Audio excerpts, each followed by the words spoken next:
As of now, we had seen how to create block and how to insert the block, and now we are going to see how we can insert the drawing file into the Sketcher environment. I will go to insert block command. Here I will use browse and I'll change it as file type as DWG, and then here I will make use of this I want to click the view from here. This is my location. From here I will choose, and I'm just go opening the DWG file, and you can place where you want to locate this. And once you place this, and this will be as a single block, you can double click this to once again edit this. If I double click this, you can see this block is activated. Means you see right now we are in Sketcher mode, and this is a one single block. If you move, it will move as a single unit, and the same for this case also.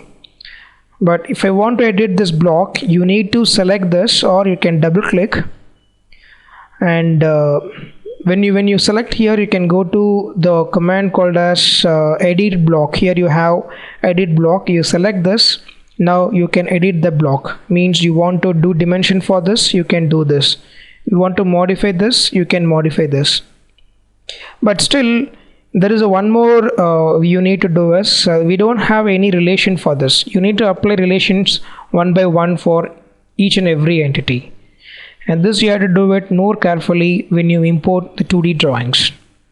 And if you believe that once you complete this block, and if you want to add the entities for the existing block, you select this. I'll double click, and now here I will go and say there is one more keyway I want to create. I will zoom here, and I would like to create a keyway, and I'll go and say trim, select this power trim, and I will trim this entities.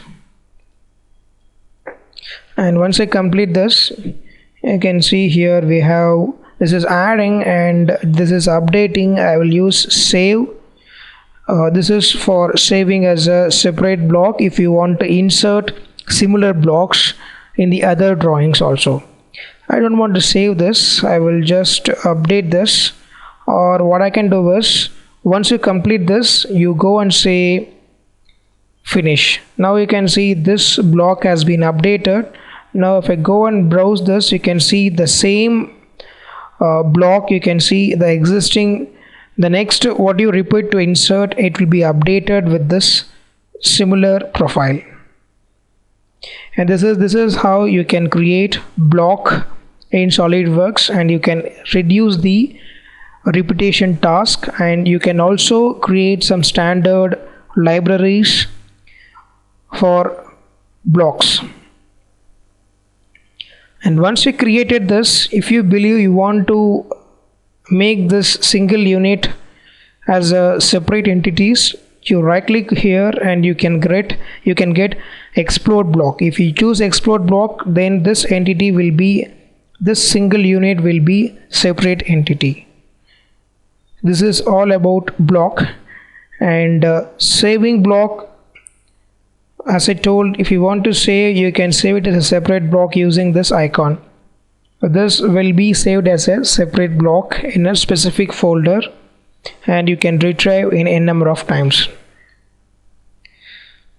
That's all about block.